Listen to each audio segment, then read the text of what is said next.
intanto il tuo giudizio su questo 4-1 preso a Macerata, perché non abbiamo potuto avere il tuo commento e capire anche dal tuo punto di vista, visto che eri in tribuna, quanti errori ha commesso l'arbitro.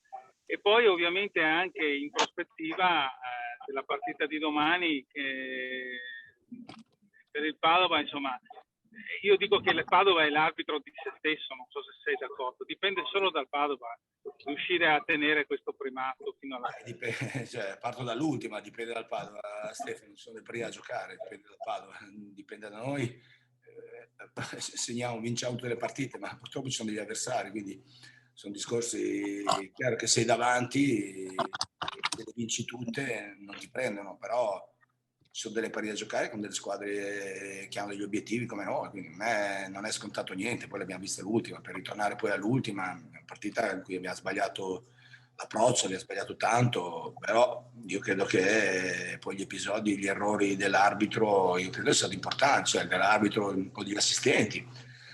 Rivisti e rivisti, noi abbiamo fatto una partita orrenda, veramente inguardabile, però gli episodi l'hanno girata e noi non siamo stati bravi, sono d'accordo, ho letto anche le tue recensioni sul fatto di aver gestito male il 2-1, è vero, abbiamo gestito male il 2-1, abbiamo fatto veramente una partita non buona, però credo che peggio di noi ha fatto qualcun altro, perché credo che non abbiamo mai detto niente, però fatalità, dopo una settimana di proclami e situazioni da Suttirò, da Perugia, noi abbiamo avuto tre episodi molto contrari, guarda caso, quindi noi lo diciamo, non abbiamo mai detto niente, però basta, deve fare quelli che va sempre tutto bene, non va bene niente, noi abbiamo le nostre responsabilità in quanto abbiamo fatto una partita che non è da Padova, una partita sbagliata, io ho giocato tanti anni e so che a volte capita, abbiamo sbagliato tutto e più di tutto, però se non ti dà rigore che non c'era, se non ti butta fuori il giocatore, i sema non contano, però diciamolo anche noi una volta, insomma, credo che dagli ultimi appelli credo che qualcuno sia stato accontentato, al Padova gli è andato tutto contro. E su domani cosa ci dici? Domani, Stefano, lo sappiamo, la partita è quello che hai detto prima, dipende da noi. Chiaro che vogliamo vincere, volevamo vincere anche a Matele, che non abbiamo fatto un approccio giusto, non abbiamo fatto quello che doveva fare, poi forse il 2-1 l'aveva rimesso in piedi, potevamo fare di più, la ritarda di cambio, cioè sono tante cose. Chiaro che domani è una partita che vogliamo vincere, abbiamo una squadra che sta bene, che viene dai risultati positivi, sappiamo la difficoltà, quindi dipende da noi, ma ci sono degli avversari che hanno delle qualità, delle caratteristiche, degli obiettivi, e quindi sono partite, non c'è tutta questa differenza, al di là che dei primi avevamo 5 punti di vantaggio, non c'è tutte queste differenze. Noi siamo una squadra che è lì davanti, vuole restarci, e per restarci deve sicuramente fare una partita diversa e con un avversario importante.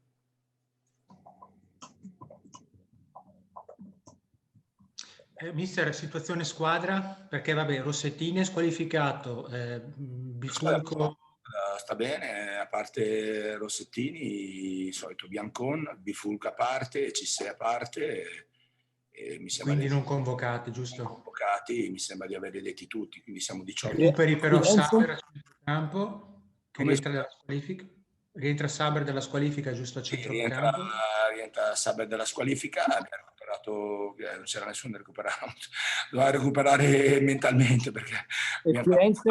No, Firenze appunto. Firenze. No, scusa, sì, Firenze è fuori perché speriamo di averlo a fine settimana, ma non lo so, oggi si è allenato, così si è allenato Bifulco, ma a parte contiamo, speriamo di essere bravi e fortunati, soprattutto bravi lo staff medico, a recuperarlo per la partita di domenica. Adesso dipende da noi, ma abbiamo tante partite ravvicinate, è chiaro che giocare sempre per vincere a volte vai fuori strada, e noi a Matelica siamo andati fuori strada, abbiamo fatto un approccio sbagliato, condito sicuramente da terze persone.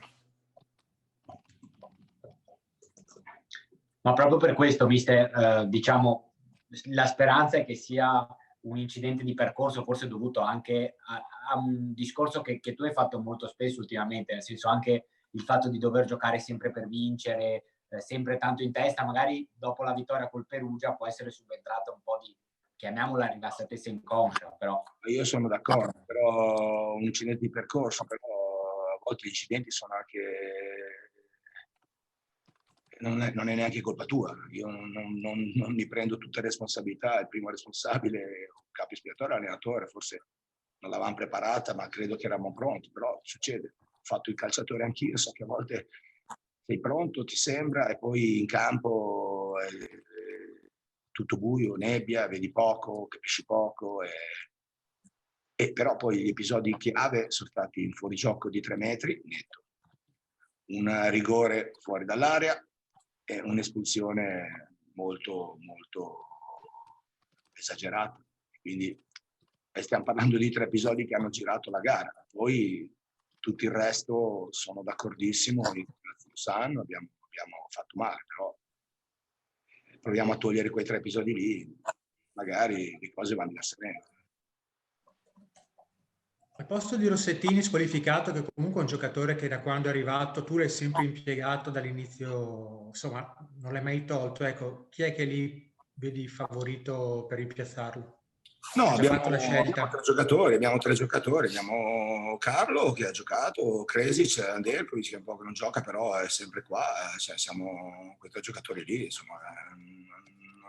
Ma dei 3 chi è che ti dà più... No, ma non è una classifica di valori, è di preparare la partita, di vedere un po' anche loro, le caratteristiche, quindi non cambia se gioca uno o l'altro, non cambia niente, cioè la squadra che deve fare, fa, e mi auguro che faccia, ecco, tutto qua. Non farei a volte sempre il rapporto, il confronto di bianco e un nero, no, io credo che è una squadra che ha un'idea, che ha fatto bene, che ha fatto tanti gol, che ha subito poco ed è andata fuori strada in una partita che non se l'aspettava nessuno, però credo che insomma ci hanno messo della sciolina nelle ruote e noi siamo andati fuori.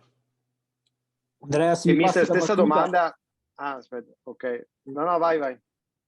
Se mi passi la battuta, domani il quarto uomo di Perugia non potrà espellerti, vista tutta questa rabbia. No, ma anche quello, adesso ormai io, guarda, lo potrò dire anche la Bianchi, lasciamo stare i ricorsi, avevo poca fiducia, anche se in cuor mio speravo, ma veramente ho detto forse 3 parolacce, ho chiesto scusa a chi credo che fosse più vicino a me, quindi però così forte non voglio pensare male, però da qualche discorso partito da altre sedi è girato e non voglio pensare male, però le antenne dritte è meglio che ce le abbiamo anche noi invece di continuare, dobbiamo tenerle dritte perché qui nessuno, come dicono, nessuno è nato fesso, quindi io credo che dobbiamo rimarcare queste cose qui come le hanno fatte altri, quindi è giusto che lo facciamo anche noi, magari ritorna il vento che era prima. Ma Andrea, scusa, su questa cosa della squalifica, visto che comunque è la notizia anche della settimana, ma le 3 parolacce, cioè il destinatario che era l'arbitro o qualcun altro? No, cioè, giusto per capire un attimo. Io non ho detto parolaccio, ho detto 2 3. Sì, vabbè, quelle che per cui ti ha ripreso il prete. Anche con la panchina avversaria io non ho mai dato, io so che quando vi ho detto, mi ricordo fenomeno, ma non mi sembra che sia una parolaccia fenomeno a uno della panchina loro. Gigi Fresco ha chiamato in causa subito la procura, arrivate, mi sta offendendo. Io ho detto fenomeno e neanche a lui, poi l'avevo detto a un altro che era un suo collaboratore, che prima secondo me era andato oltre, io ho detto fenomeno, poi qualche parolaccia l'ho detta, ma era così il senso della partita, della tensione della gara. A loro non ho mai avuto niente, il quarto uomo è stato lì con noi tutta la partita, non ho mai avuto mai niente. Io pensavo sicuramente che almeno di una giornata che me la togliessero, però credo che anche da questo significhi tante cose. Perché è abbastanza pesante 4 giornate. 4 giornate magari da un cazzotto a uno, cioè dico, io non ho mai avuto niente con confronti della terna, del quarto uomo. Io ripeto, ho detto fenomeno a uno della panchina loro, perché insomma era un momento concitato e...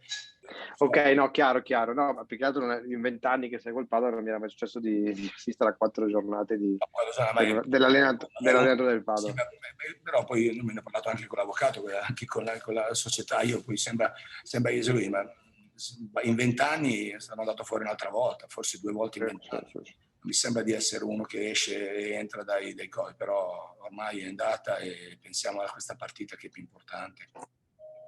Un'ultimissima domanda. Scusami Stefano, volevo un'ultimissima domanda sulla probabile formazione che prima per Paolo ti ha chiesto la difesa, ti chiedo l'attacco. Riguardo la punta centrale, hai qualche dubbio? Perché è vero che l'attacco del Padova è pazzesco, segna tantissimo, però magari adesso ultimamente tra Nicastro, Papponi, Sissé, che vabbè è infortunato, non hai ancora trovato l'uomo giusto, può essere? No, non è così, no, sono tutti gli uomini giusti, sono le partite, poi ripeto, puoi giocare bene, male, giocatori adesso se è fuori, non lo so, speriamo di recuperarlo per fine mese. Abbiamo Daniele che è stato fuori 7-8 mesi, quindi Francesco è stato per noi l'unico appiglio, poi a parte Claudio che ogni tanto può fare anche la punta centrale, però è rientrato anche lui, Daniele, da un po' e adesso sta bene.